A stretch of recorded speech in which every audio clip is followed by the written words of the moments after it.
Hi, I'm Headifen. I'm the owner of NauticEd, and just want to get something straight for you right at the start. NauticEd stands for Nautical Education because some people call us and ask for ed, and we don't have an ed here, so you can call and ask for me if you want.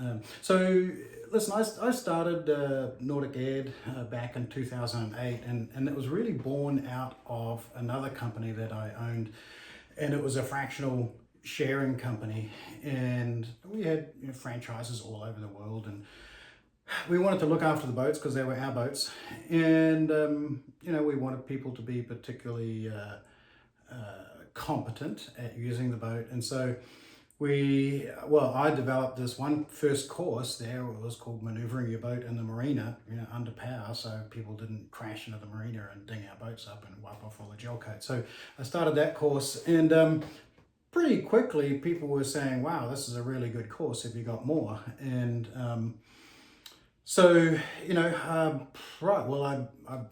gave birth to NauticEd, Nautical Education, and certainly started out with sailing because that's really one of my passions. But at the end of the day, just being on the water, that's a passion as well. Fishing and just cruising around and going out to some islands and just hanging out with family and friends. And I started the actual sharing company before that.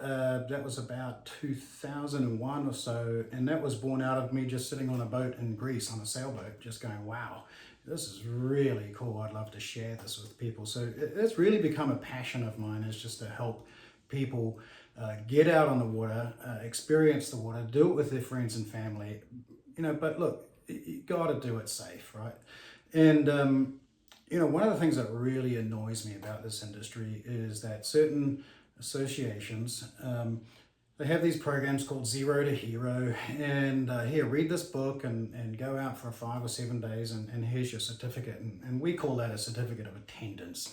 That's not a certificate of competence. And so what we really developed was a competence attitude, right, around it. And if you look up in the dictionary, probably not in the dictionary actually, but if you really sort of study the word competence, it comes with your theory knowledge, right? You gotta know all the theory. Comes with practical skills, so you got to have skills to be able to do what you want to do, and you got to have experience.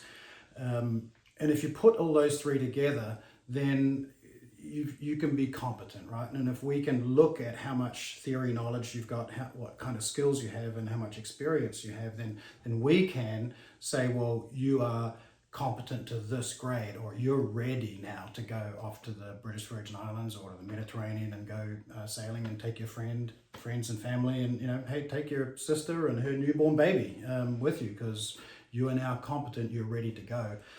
Sending people off with these false false sense of security, giving them a certificate, it's just not right. And so we're really passionate about competence, right? That's our word. It's what we say all the time. And I was talking to one guy, and I started talking to him, and I was just sort of like, well, you wouldn't run into a burning building after 7 days of training if you're a fireman, right? And he kind of laughed and said, well, actually, I am a fireman and I just retired, and hell no. We had a whole program around getting new people and helping them over time, over a year-long period, run into a burning building. Not for me. I'd like to dive in nice Caribbean water.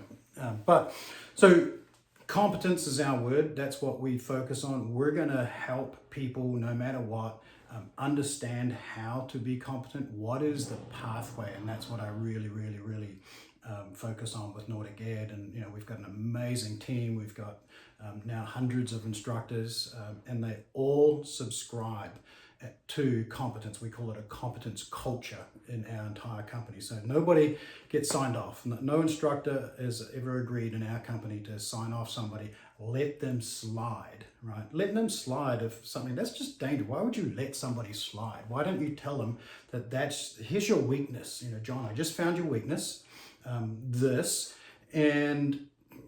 I'm not going to let you slide on this. We're going to fix that weakness for you. And what we found is, John, sorry, John, if your name is John, we're picking on you, but you're going to say thank you very much for finding that weakness. You're not going to say, please let me slide.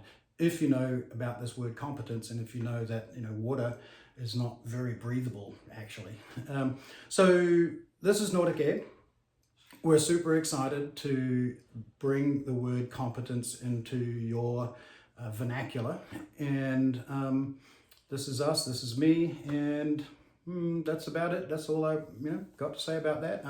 Background here is that's our virtual reality background. So we do a lot of training of people in virtual reality so they can build their muscle memory of skills, right? So remember, theory, knowledge, right? We do that online. Skills, we do that on water and in virtual reality. And then experience, you've got to get on the boat and you've got to log that experience. And we're one of the only company, in fact we are the only certifying company in the world that recognizes that experience is part of certifying somebody, is part of giving them a license to do that. Like Sully, right? That wasn't the first time that he landed a plane in the Hudson River, right? He had done it hundreds of times in virtual reality. So when those engines went out, he was like, okay, well, here we go. Engine's out, this switch, that switch, flaps down, wheels up, whatever you do in the water, and glided it right into the Hudson River with nobody getting hurt, just because he was experienced. And that's where we value experience as well. So kind of running on here, but just want you to learn about NauticEd a little bit. All right, thanks for tuning in, and hopefully we'll see you online, and love to see you on the water in Greece, enjoying your friends and family and having fun time, and maybe if I'm there I'll wave out to you. All right, cheers, bye.